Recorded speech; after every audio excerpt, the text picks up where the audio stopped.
So what's up? Kamusta? Ayos ba tayo dyan? So nandito tayo ngayon sa may RHC Builders Warehouse, Angat, Bulacan. Ito yung warehouse ni Rakal. Okay, mga makikita nyo rito yung mga motorcycle ni Rakal at marami silang available na unit ngayon dito at lalo na tong bagong-bago nilang nilabas ngayon. Ito yung Rakal Motofino NX11 125. So tara alamin natin yung presyo at yung specification kung sulit nga bang bilhin ngayong 2026. Tara, samahan niyo ako, walk around na natin to.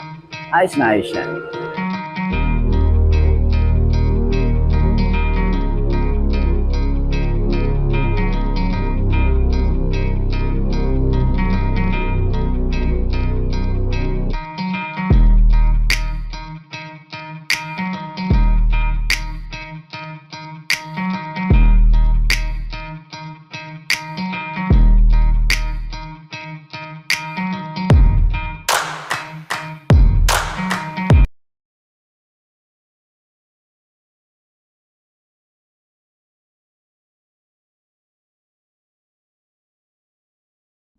So yun ako mga boss, no, sa lahat ng mga nagtatanong magkano nga ba ang ganitong motorcycle, ilalagay ko sa screen nyo para at least meron tayong reference kapag kumuha tayo ng cash at hulugan. So sa tingin nyo, sulit nga ba ang presyo niya ngayon 2026? Comment nyo naman yan at para dun sa lahat ng mga nakagamit na ganitong motorcycle, baka pwede nyo i-share dyan sa comment section. Ano nga ba yung mga naging experience nyo sa motorcycle na to? Ayos na ayos yan.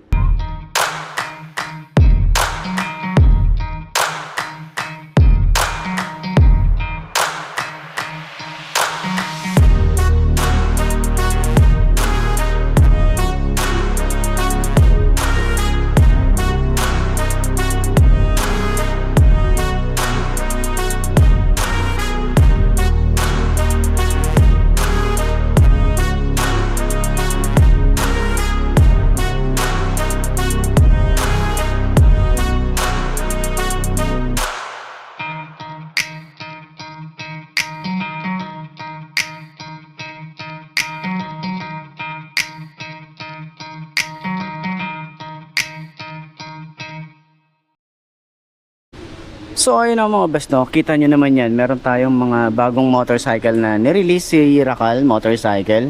Okay, ngayong buwan ng March or April na. Okay, so meron silang nilabas ngayon na NX11 125 ng Motofino, merged by or ano ba, powered by Rakal. Okay, si Rakal lang talaga yung bibenta dito sa Philippines, o sila yung may handle dito ng Motofino. Halos karamihan ng motorcycle ni Rakal ay Motofino galing. Okay? So ayan, meron silang mga available na unit dito. Apat na kulay yan, kompleto sila. May kulay gray. Kita nyo naman yan. Pag-iisahin na natin yan. Ito yung kulay gray. So alin mas trip nyo rito. Ito yung itsura nya. Ito naman yung kulay black. Ayan. Kita nyo naman yung black. Meron din silang kulay blue. Okay? So ito, kagandahan yung decals niya, kakaiba. Gold and white.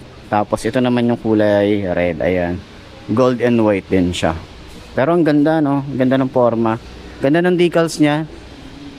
Di ba? Ayos, di ba? So, yun ang mga best, no? Available nga po dito ang bagong-bagong nilabas ni Rakal. Okay? Ito yung Motofino NX11 125. So, alam naman natin kung saan siya inspire na motorcycle. Okay? Ito yung parang Honda Click, or parang ito talaga yung ginaya nila na Honda Click 125. So meron silang ibubuga din pagdating sa design. Meron tayo ritong maangas na headlight, gayang-gaya talaga yung headlight ni Click, yung dating version 3, or hindi ko alam kung anong version yon, kung ilang version na ba yung version 3 ni Click 125. Pero yun na nga, umpisa natin dito sa may front view. Meron tayo rito maporma na dito, no, sa handlebar. Meron tayong brake lever. Meron tayong brake lever dito. Maporma yung itsura dito. May mga maliliit na details. Then pagbaba natin dito ay kulay combination ng black and red naman to. Okay. So dito yung signal light nya, LED rin yan. Ito rin yung itsura ng ating daytime running light. So parang hawig na hawig talaga nung Click na dating version compare ngayon. Iba na kasi ang version ngayon eh. So, syempre, ang signature ng itsura ng ganito, ayan, maganda yung ating headlight. Ayan, meron tayong black matte dito. And naka-combi brake na rin tayo rito. Makikita natin dito may combi brake. Tapos ito, may decals siya dito. Yung decals talaga yung nagpapaganda no? Pag maganda yung decals, maganda yung motor So, naka-telescopic fork, meron tayong disc brake, naka-single pad caliper, naka-tubeless na rin tayo rito. Tubeless ba? O ayan, tubeless na rin. Ang size natin dito, 80 by 90 by 14. Ayan. So, dito sa side, may 125, may NX11. May Motofino dito. Meron tayong gulay board na malawak din. Meron tayong USB charging port dito sa side. Meron din silang mga brake lever dito. Okay, meron din silang maangas din yung decals na meron to. So, meron silang gold lining. Ayan, may gold lining din dito. May Motofino dito sa side. May NX11. May 125. And then dito rin sa side is meron tayong Motofino NX11. So, yun yung pangalan nila. And then, si Racal lang talaga yung nag-import dito or yung nag-dealer dito sa Philippines. Pero ayun na nga, sa kanyang panel gauge, meron din tayong digital. And then, meron din tayong disusi pa rin naman to. Okay, andito yung kanyang susi. Tapos, dito rin binubuksan yung kanyang seat sa kanyang ignition. Meron din tayo rito USB charging port. Okay, para sa mahabang biyahe natin. May side pocket. And then, may utility hook din dito. May side stand kill switch. And ating side pocket, malalim din naman. Pero, hindi ko advise na maglagay tayo rito ng gamit habang bumabiyahe. Baka kasi tumalon or mawala, 'di ba? So, meron tayong utility hook. Side pocket din dito, mababaw. Yung ating ignition, ayan, meron tayong open ng seat. And then, may shutter lock din tayo rito. Ito yung itsura ng ating susi. Okay. So, sa ating panel gauge na digital panel na rin tayo rito. Hindi natin makita kung ano yung mga nandito sa taas. Yan, hindi ko makita. Hindi ko rin ma-view kung ano ba yung mga nandito.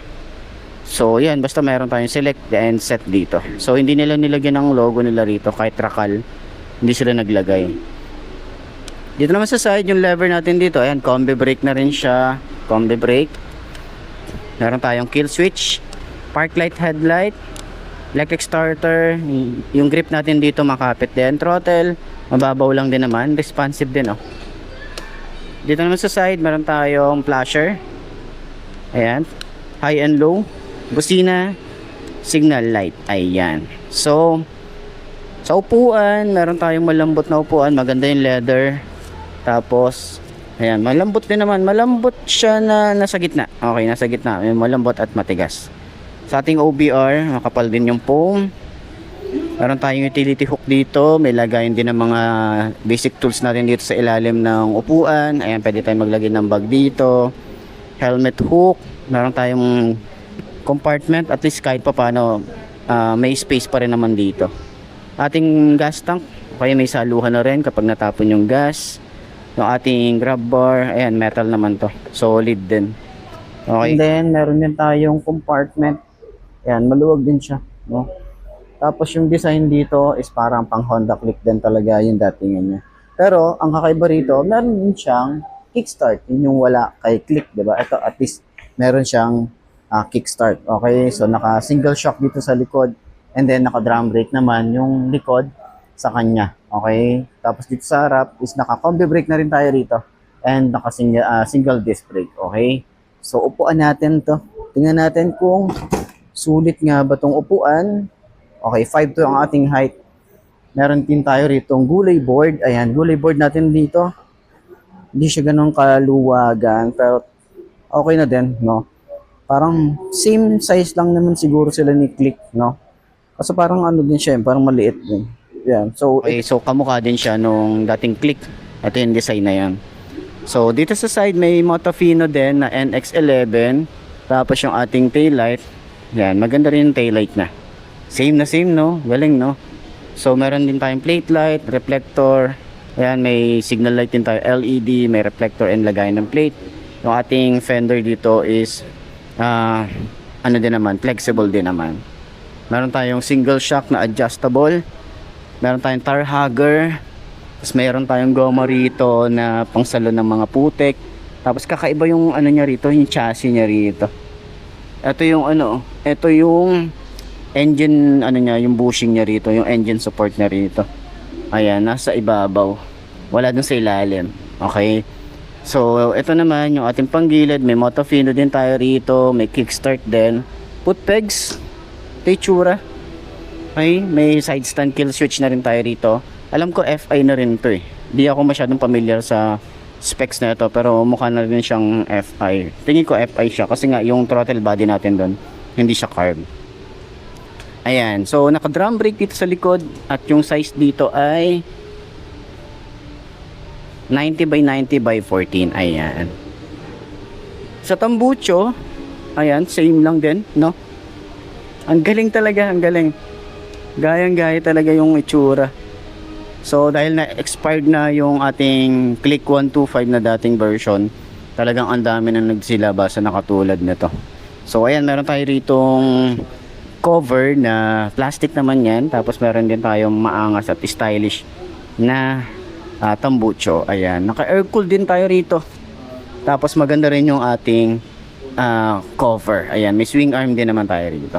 Ito yung tsura natin o yung seat height natin dito, sobrang tingkayad pero sobrang gaanong motor, talaga. Tapos yung shock niya sa likod, re-rate natin siya ng 6 out of 10, mga ganun yung ano niya. So, gano'n naman talaga yung pag-rear eh. Medyo matigas or medyo malambot. Sa harap, eto, okay, medyo meron lang talaga ako nakikita o napapansin na parang kailangan i-adjust ng konti. Yun lang naman yung concern ko dito. Pero nasa 6 out of 10 din siya para sa akin. Yung shock niya dito sa harap. Turning radius niya, meron tayo space pa rito. Okay, malawak din naman yan. Ayan. So, ito yung legroom natin dito. Ganyan, may space pa naman, konting-konti na lang, okay? So, sa kanyang OBR, yung foam na ginamit dito, malambot. Pati dito sa ating rider, ayan, sobrang lambot din. Hindi naman sobrang lambot, parang nandun siya sa gitna, na may malambot at matigas, so nasa gitna siya. Yun yung ating nararamdaman dito, no? So, kung meron mo kayong comment pa na iba, na medyo against tayo or medyo magkaiba tayo ng comment, yun yung pakiramdam ko ngayon. Okay, so yun, sa tingin niya sulit nga ba ang presyo niya ngayong 2026 at hindi lang pala to yung kulay red, no? Sa likod natin meron tayong kulay gray, kulay black, and then kulay blue. So alin sa tingin nyo ang mas bet nyong kulay dito sa NX11 125? Okay, so comment nyo naman yan sa baba. And para dun sa mga nakagamit na ng ganitong motor, share nyo naman dyan anong mga naging issue nyo, naging experience nyo para at least malaman din ng mga gustong bumili ng ganitong motor. Ayos na ayos yan. So, center stand natin. Magaan siyang i-center stand din. Napakadali lang din yung i-center stand. Ayan o. Walang kahirap-hirap, di ba? Ayos. So, ayan. Sa tingin nyo, sulit nga bang bumili ng ganitong Motofino NX11 125? Okay. So, alin ang mas bet nyo? Yung alin dito sa mga kulay na to ang mas bet nyo at sana nakatulong tong video na to sa lahat ng mga naghahanap ng ganitong motorcycle. Ayos na ayos yan. So ayun na mga best, no, ito na ba ang motor na babagi sa'yo? Kung ito na nga ay markahan mo na at mag-subscribe ka na sa aking YouTube channel, i-click mo na rin yung notification bell para updated ka sa lahat ng videos na upload natin. Dito araw-araw, so laging tatandaan, wala sa brand ng motor ang itatagal niyan. Kundi na sa pag-aalaga mo yan, tatagal yan, ayos na ayos yan. So kita-kita na lang ulit tayo bukas. I'm Mark D. Ciao. Maraming salamat sa inyo. Babush.